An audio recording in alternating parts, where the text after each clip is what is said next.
Last class में हमने solubility of solid in liquid देख लिया था। आज की क्लास में हम यही तो किया था ना। देख लो एक बार टॉपिक देखो, सॉल्युबिलिटी ऑफ सॉलिड इन।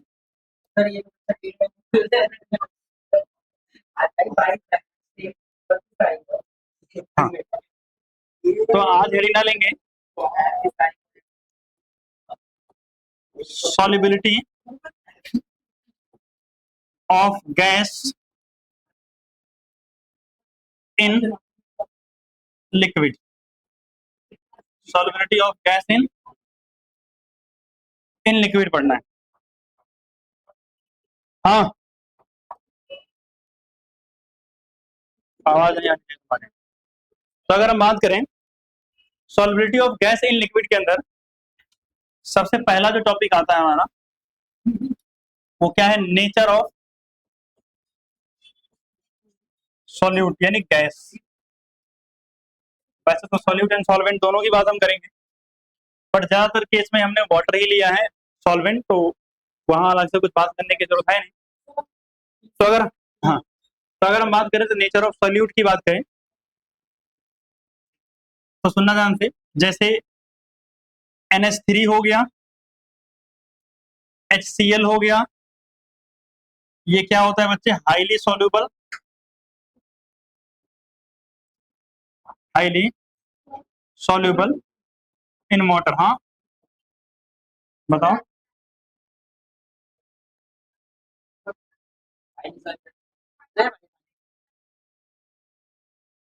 किसके अंदर क्या चीज? मैंने लिखा था प्रेशर का नो इफेक्ट, सॉलिड वाला है ना। हाँ, तो प्रेशर प्रेशर में मैंने लिखवाया था कि नो इफेक्ट, और तुमने वो लिखा नहीं। इसके बाद अगर हम बात करें N2 की, O2 की, हीलियम की, ये सब क्या होते हैं? लेस सॉल्युबल होते हैं। ये कैसे होते हैं? Less soluble. ये क्या होते हैं? Less soluble. ठीक। अगर हम बात करें तो गैस की सॉल्युबिलिटी, हाँ, जो गैस की सॉल्युबिलिटी है वो बेसिकली डिपेंड किस पे कर रही है? बॉन्ड के ऊपर। ये वाटर के अंदर सॉल्युबल क्यों है? क्योंकि ये क्या बनाते हैं? Form hydrogen bond. हाँ बताओ। हाँ क्या?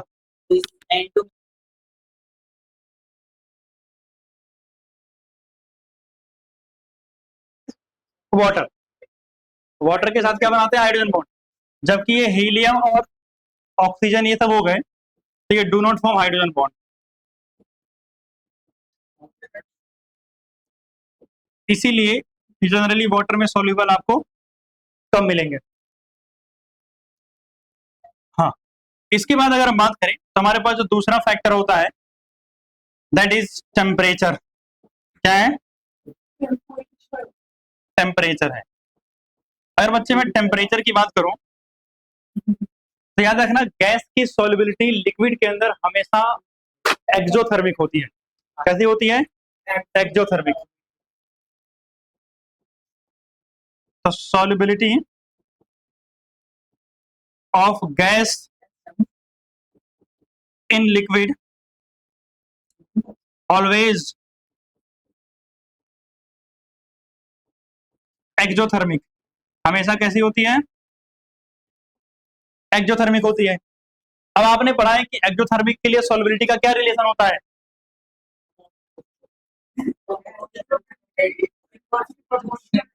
Inversely proportional to temperature.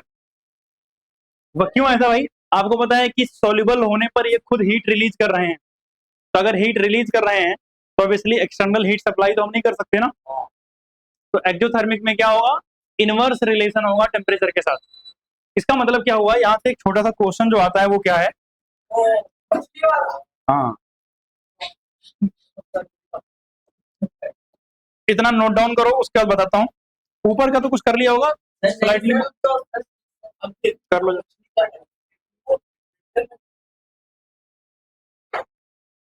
थोड़ा सबर रखे रहा।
बहुत, हाँ बहुत मारूंगा समझ में।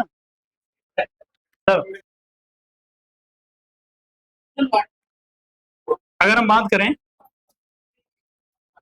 हेनरीज लॉ, हेनरीज लॉ क्या होता है?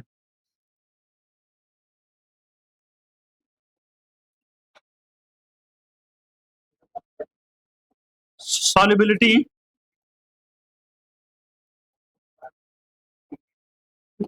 Of gas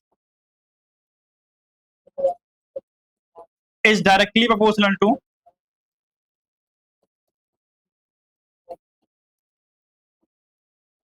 is directly proportional to partial pressure of gas, partial pressure of gas. क्या कह रहा है लॉ कि सॉल्युबिलिटी ऑफ गैस क्या होगी? डायरेक्टली प्रोपोर्शनल होगी पार्शियल प्रेशर ऑफ गैस के। या फिर इसको ऐसे भी डिफाइन करते हैं, मोल fraction of gas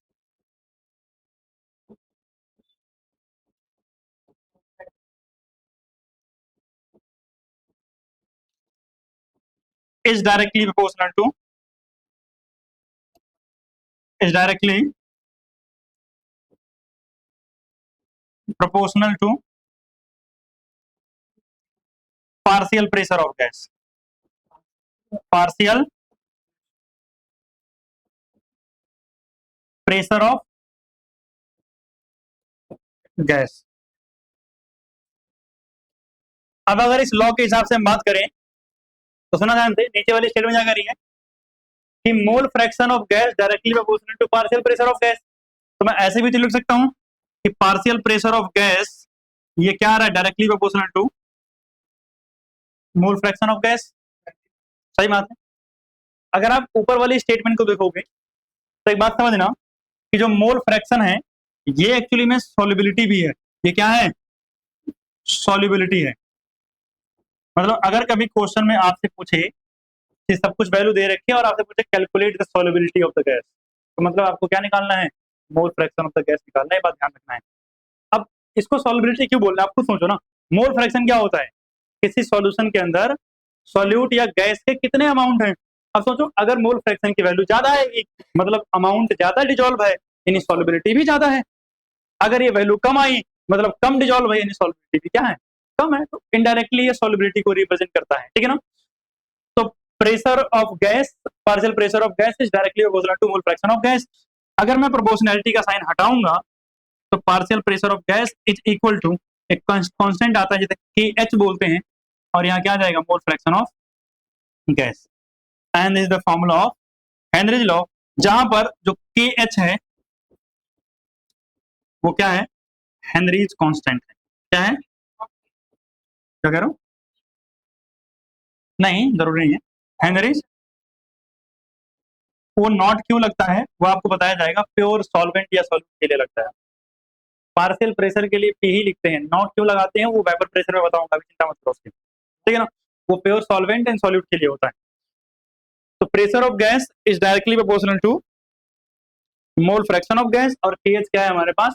Henrys constant है। क्या है? Henry's constant. अब एक बात बताओ जल्दी से। हाँ बताओ। और भी ले सकते हैं हम कंसंट्रेशन टर्म तो Henry law in term of mole fraction दे रखा है इसी वजह से हम पढ़ रहे हैं। अच्छा सॉल्युबिलिटी को हम मेजर कर सकते हैं कंसंट्रेशन टर्म्स में, किसी भी मोलरिटी में मेजर करो, मोलरिटी में मेजर करो, सब चलेगा। बट इन हेनरीज लॉ हम मेजर किसमें कर रहे हैं? इन टर्म ऑफ मोल फ्रैक्शन।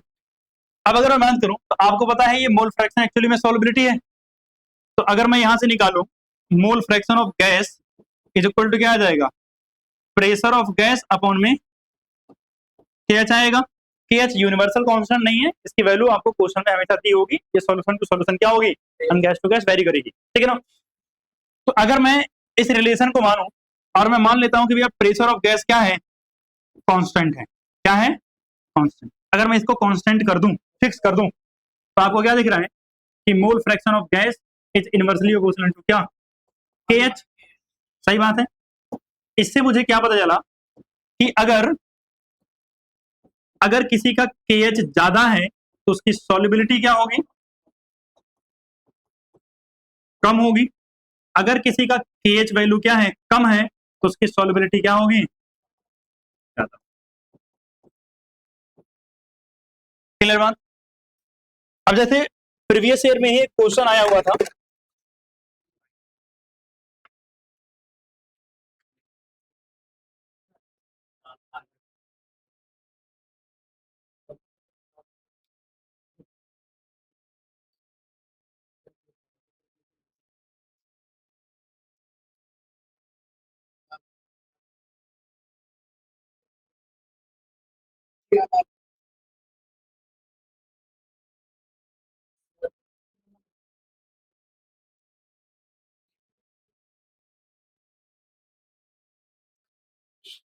चलो यहां लिख रहा हूं एक question.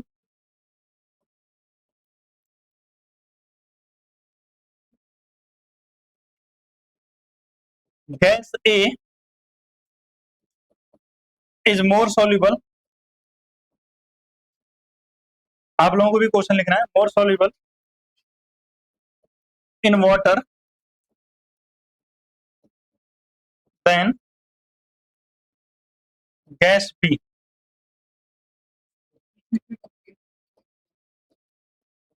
which one of the two gases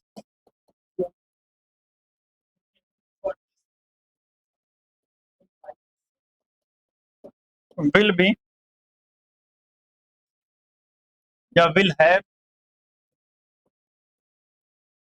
higher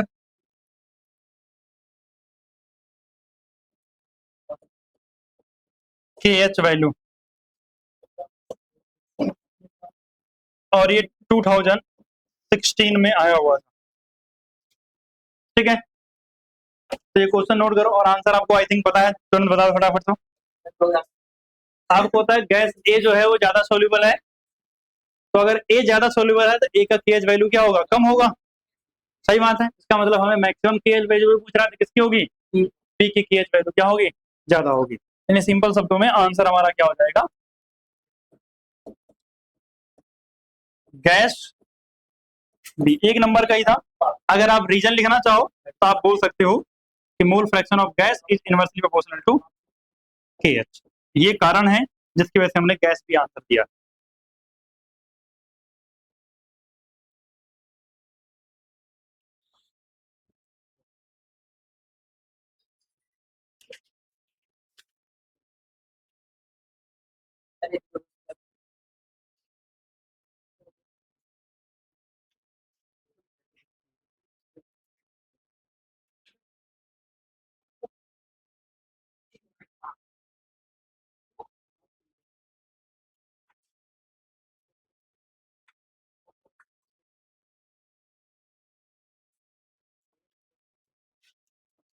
कर लिया है,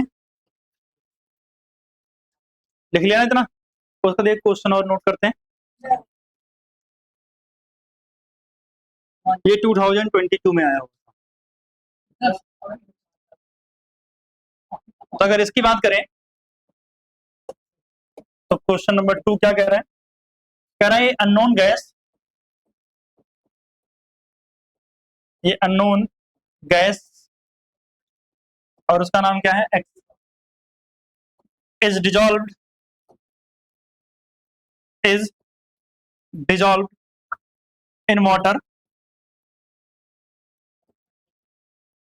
in water at 2.5 bar pressure and has mole fraction and has mole fraction 0.04 in solution.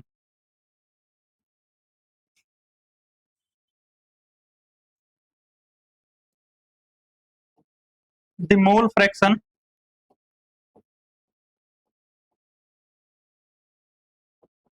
of gas when pressure of gas is doubled. When pressure of gas is doubled. Option number A 0.08, option number B 0.04, option number C 0.02, option number D 0.92। और ये question 2022। हाँ शांत रहो तुम लोग, बताओ।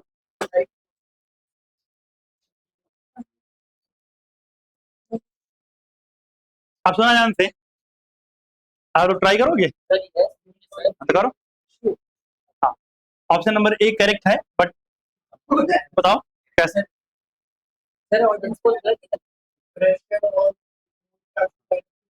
तो बस तो आपको पता है एक रिलेशन क्या होगा कि आपने पढ़ा है pressure of gas is directly proportional to mole fraction of gas. भैया अगर मैं इसको 2 गुना कर दूंगा तो मोल फ्रैक्शन भी क्या हो जाएगा, हो जाएगा ना 2 गुना। तो इसका मतलब सीधे शब्दों में अगर मुझसे आंसर पूछा तो मैं सीधा बता सकता हूँ या मोल फ्रैक्शन कितना था पहले। मान लीजिए नया मोल फ्रैक्शन मुझे निकालना है तो 2 टाइम्स ऑफ 0.04 और कितना आ जाएगा 0.08, यानी आंसर 1 आ जाएगा। अगर मान लीजिए इसको आपको सॉल्व करना होता तो आप कैसे करते सॉल्व। सबसे पहले आपको क्या दे रखा है, प्रेशर ऑफ गैस दे रखा है। तो आपको पता है कि sir pressure of gas is equal to क्या होता है, KH इंटू में मोल फ्रैक्शन ऑफ गैस होता है ना, सही बात है। प्रेशर ऑफ गैस आपके पास 2.5 है इज इक्वल टू KH, और यहाँ नीचे मोल फ्रैक्शन ऑफ गैस कितना है 0.04 है। यहां से मुझे KH की वैल्यू मिल जाती, और आपको पता है प्रेशर मैंने क्या कर दिया है, डबल कर दिया है, यानी P dash of gas is equal to कितना हो जाएगा 2 इंटू में 2.5 यानी 5 हो जाएगा।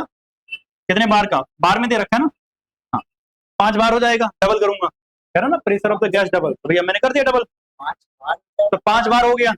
अब अगर हम बात करें तो P डैश ऑफ गैस यानी प्रेशर ऑफ गैस KH तो वही रहेगा, इसमें कोई बदलेगा नहीं, और जो मोल फ्रैक्शन होगा वो तो बदल जाएगा, X डैश लिख दे रहा हूं। तो अब मुझे P डैश पता है कितना 5, और ये पता है कितना 2.5 अपॉन में 0.04, और इनटू में ये क्या है मोल फ्रैक्शन ऑफ गैस।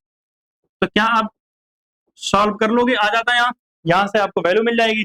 आप चाहो तो MCQ था तो आप डायरेक्ट यहाँ से बता सकते हो, अगर सॉल्व करना होता तो उस तरीके सॉल्व करते, क्योंकि MCQ था तो हमने डायरेक्ट ही बता दिया। क्लियर बात, नोट डाउन करो इसको, उसके बाद आगे चलते हैं।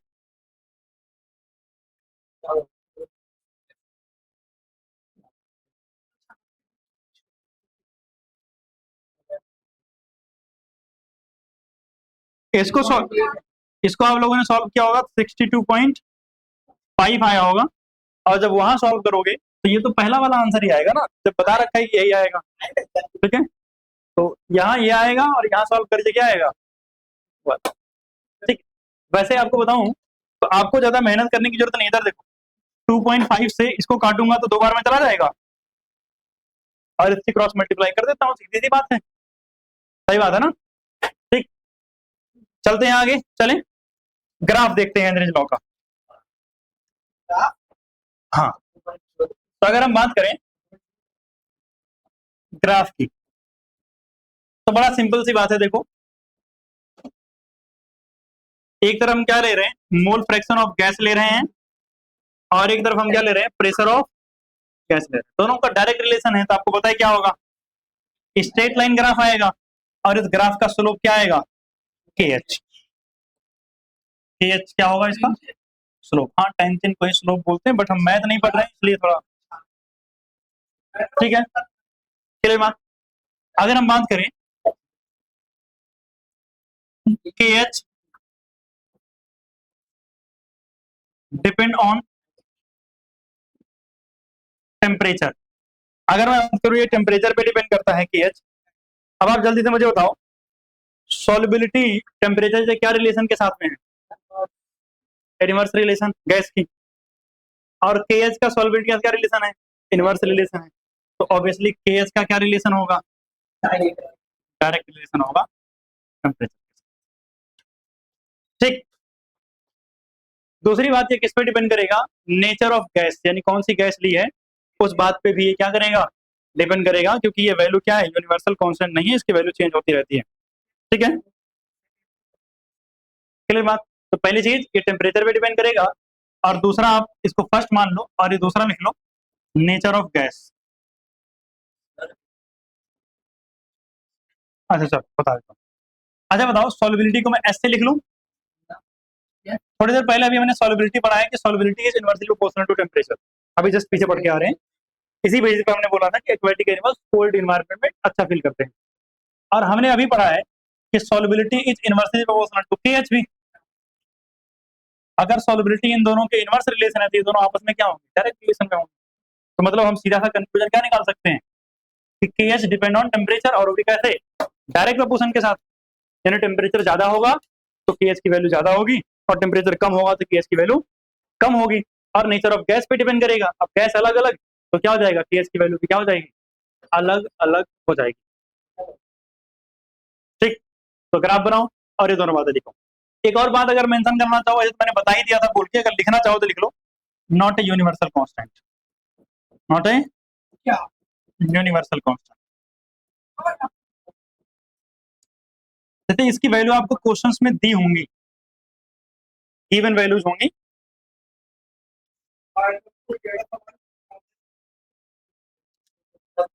तो बाकी सारी चीजें दे रखी होंगी, तुम फाइंड आउट कर लोगे, तुम इतना परेशान काहे हो रहे हो।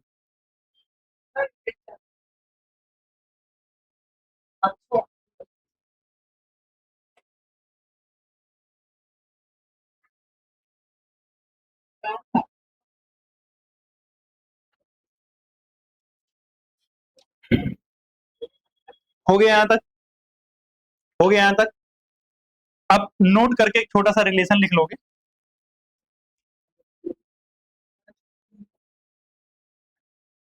क्या क्या, अच्छा नोट करे यार, लिखोगे पहले। इधर बताओ, pressure of gas is equal to, हमने क्या पढ़ा, के एच इंटू में मोल फ्रैक्शन ऑफ गैस पढ़ा ना, सही बात। अच्छा आप बताओ जल्दी से, इसको मैं के एच लिखूं और मोल फ्रैक्शन ऑफ गैस को मैं क्या लिख सकता हूँ, number of moles of gas upon में number of moles of gas plus number of moles of solvent. अब सॉल्वेंट मोस्टली वैसे तो वाटर होगा। ठीक, अब मेरी बात सुना ध्यान से, ज्यादातर केस में जब ये वाला कंडीशन आएगा तो मोस्टली क्या होगा कि नंबर ऑफ मोल्स ऑफ जो सॉल्वेंट होगा वो क्या होगा, बहुत बहुत बहुत बहुत बहुत बहुत ज्यादा होगा number of moles of gas से। किससे, number of moles of gas से। तो आपको एक छोटा सा काम क्या करना है, हाँ आपको छोटा सा काम क्या करना है, number of moles of solvent plus number of moles of gas था ना नीचे, इसको अप्रोक्सीमेटली मान लेना है number of moles of solvent के बराबर।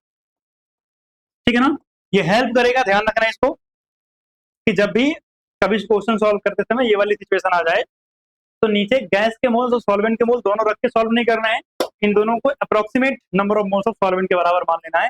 इससे थोड़ा सा आसानी हो जाएगी और आसानी से सॉल्व कर लोगे, आंसर तब भी सेम आएगा। ठीक, जैसे एक क्वेश्चन एनसीईआरटी में दे रखा है, बड़ा फेमस क्वेश्चन और आता भी रहता है कई बार, पीवाईक्यूज में भी आया हुआ था।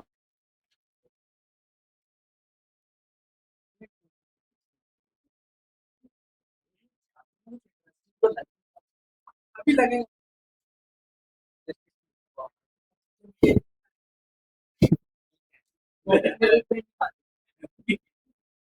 चलो आगे। हाँ, एक छोटी सी बात नोट करके अलग से लिख लेना, क्या है कि m इज इक्वल टू के एच इंटू में प्रेशर ऑफ गैस।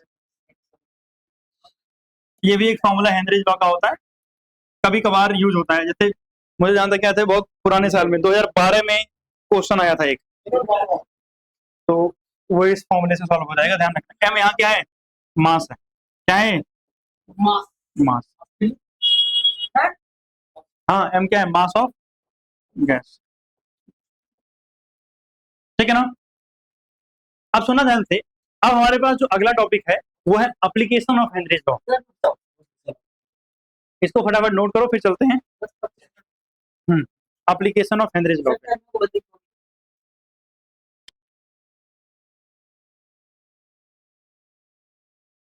तो अगर हम बात करें तो कह रहा है scuba divers must cope with high concentration of dissolved gases while breathing air at high pressure underwater.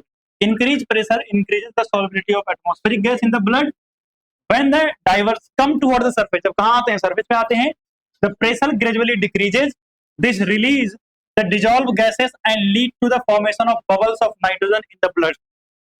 This block the capillaries and create a medical condition called bend, which are painful and dangerous to the life.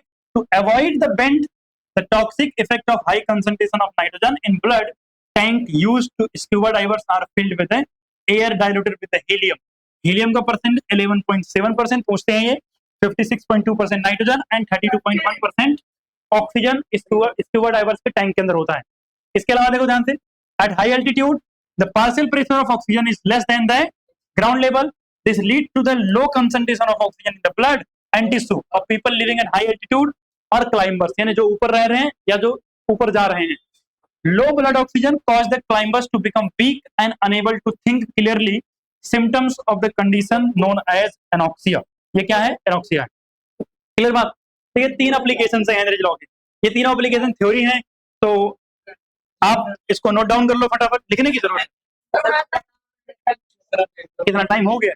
तो photo खींचे group में भेज दो, note कर लेना इसको, अगली class में नोट करके आना है. समझा दिया मैंने क्या होता है, इसको नोट करना है.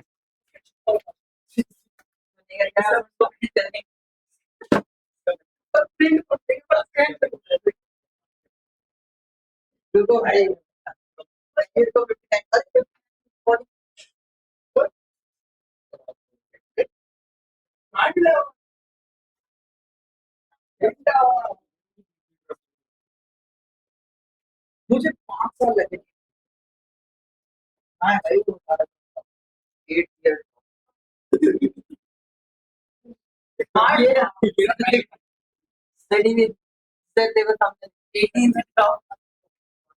उसको बोलो